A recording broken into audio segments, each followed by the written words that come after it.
Halo anak-anak, hari ini kita lanjut ke materi vektor. Kalau kemarin kita sudah belajar definisi, notasi, metode grafis, dan metode analitis, sekarang kita akan lebih mendalami mengenai materi metode analitis operasi vektor. Nah, sebelum kita mendalami metode analitis operasi vektor, berikut ini ada tabel sudut istimewa yang Bu Uhti mohon untuk kalian hafalkan. Jadi di metode analitis kemarin itu kan rumusnya ada seperti ini.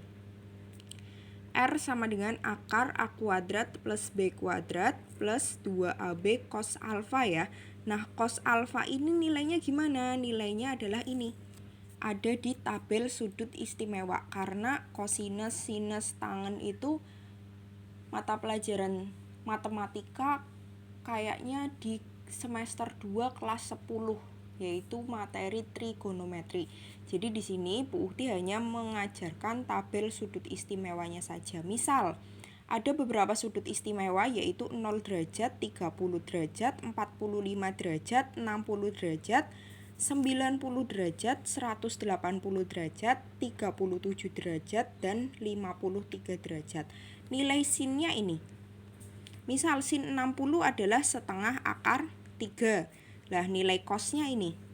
Cos 60 berapa? Setengah. Tangen itu adalah sin per cos. Berarti setengah akar 3 dibagi setengah yaitu nilainya akar 3. Jadi ini nilai sinus, kosinus, dan tangen untuk sudut-sudut istimewa. Jadi nanti ketika ada kayak contoh soal kemarin cos 60 berapa? Setengah kayak gitu. Nah, di metode analitis, ini kan rumus metode analitis ya. Terdapat 3 vektor istimewa. Apa saja? Vektor yang pertama adalah vektor searah. Vektor searah misal ada vektor A ke kanan dan vektor B juga ke kanan, otomatis dia searah ya. Nah, rumusnya itu kan R sama dengan akar A kuadrat plus B kuadrat plus 2AB cos alfa. Ingat, alfa ini adalah sudut apit, sudut yang terbentuk dari pangkal dan pangkal. Jadi misal ada vektor searah seperti ini, pangkal dan pangkalnya diketemukan seperti ini, otomatis alfa yang terbentuk berapa? Alfa yang terbentuk adalah 0 derajat. Jadi cos alfanya dimasukkan. R sama dengan akar A kuadrat plus B kuadrat plus 2AB cos 0 derajat. Cos 0 derajat itu berapa? Cos 0 adalah 1. Nah, satunya dimasukkan. Jadi A kuadrat plus B kuadrat plus 2AB dikali 1. Nah, akar di sini Bu Uhti gantikan jadi R kuadrat. Di sini boleh ya. R kuadrat sama dengan A kuadrat plus B kuadrat plus 2AB. Nah, ini kalau kalian perhatikan persamaan ini persamaan yang ada di SMP nih. Ingat, A plus B kuadrat adalah atau sama dengan A kuadrat plus 2AB plus B kuadrat. Jadi, R kuadrat sama dengan A plus B kuadrat. Kuadratnya bisa dicoret. Jadi resultannya sama dengan A plus B.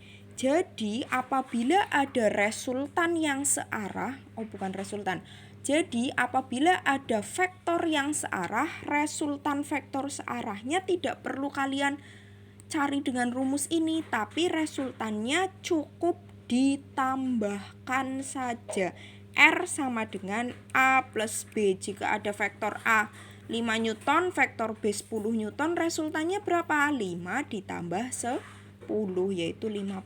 Jadi untuk resultan vektor searah cukup ditambahkan saja. Ini karena vektor istimewa. Vektor istimewa yang kedua yaitu ketika ada vektor berlawanan arah. Ketika A ke kanan terus B ke kiri, pangkal sama pangkalnya diketemukan di sini. Sudut apit yang terbentuk berapa? 180 derajat. Dimasukkan ke rumus resultan. Cosnya berarti diganti 180. Cos 180 berapa? Min 1. Dimasukkan ke sini min 1. Jadi R sama dengan akar A kuadrat plus B kuadrat min 2AB. Nah, A kuadrat plus B kuadrat min 2AB itu bentuk apa? Bentuk A min B kuadrat. A min B kuadrat sama dengan A kuadrat min 2AB plus B kuadrat. Jadi ditulis R kuadrat sama dengan A min B kuadrat. Kuadratnya dicoret. Kuadrat dari ini dari mana? Dari akar ini ya. Jadi resultan untuk vektor berlawanan arah adalah pengurangan. Jadi misal ada A 5 Newton ke kiri, B 10 Newton kebalik ya Bu Uti. A 5 Newton ke kanan, B 10 Newton ke kiri, maka resultannya tinggal A min B. A itu adalah tadi 5 dikurangi 10, berarti resultannya adalah min 5. Min 5 itu berarti artinya arahnya ke kiri, karena negatif kan ke kiri.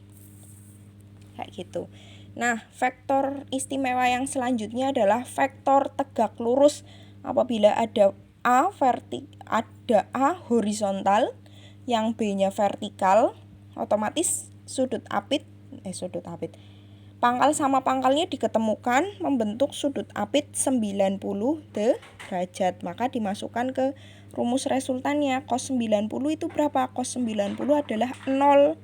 Jadi resultannya kayak rumus Pythagoras. Jadi resultan untuk vektor tegak lurus tinggal R kuadrat sama dengan A kuadrat plus B kuadrat gitu.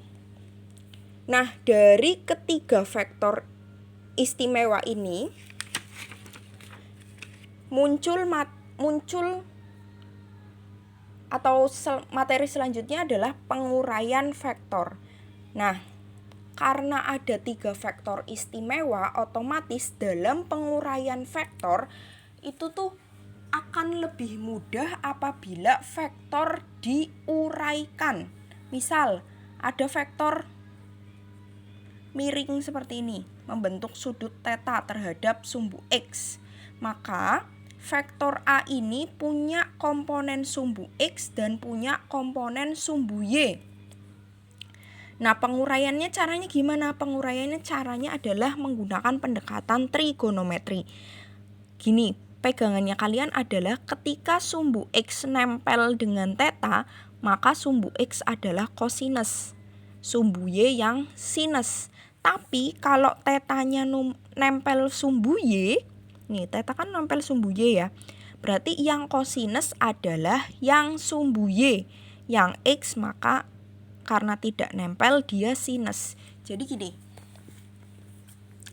misal ada vektor A nih, miring kayak gini, membentuk theta terhadap sumbu X, maka uraian vektornya adalah ini, AX-nya adalah A cos theta karena tetanya nempel sumbu X. Nah, AY-nya berapa? A sin theta karena tidak nempel sumbu X ya. Nah, misal ada vektor B membentuk theta terhadap sumbu Y, maka BY-nya yang cos BY sama dengan B cos theta, sedangkan BX-nya adalah B sin theta. Untuk lebih jelasnya ini ada contoh soal nomor 5 di halaman 25 di buku pegangan kalian. Diberikan 3 buah vektor F1 kurang tanda ya. F1 sama dengan 10 Newton, F2 sama dengan 25 Newton, dan F3 sama dengan 15 Newton seperti pada gambar di bawah. Ini ada vektor F1 10 Newton membentuk 37 derajat, F2-nya ke sini 25 Newton, F3-nya ke sini 15 Newton membentuk 53 derajat. Pertanyaannya, tentukan resultan ketiga vektor dan arah resultan terhadap sumbu X. Nah, ini kan sudutnya nempel sumbu X semua ya, otomatis yang kosinus yang X atau yang Y? Yang kosinus adalah yang X. Jadi, untuk menyelesaikan soal ini, langkah yang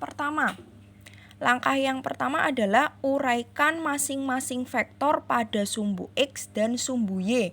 Satu-satu ya. Dilihat ini. vektor F1. F1 berarti diuraikan terhadap F1X. Karena nempelnya sumbu X berarti F1 cos 37.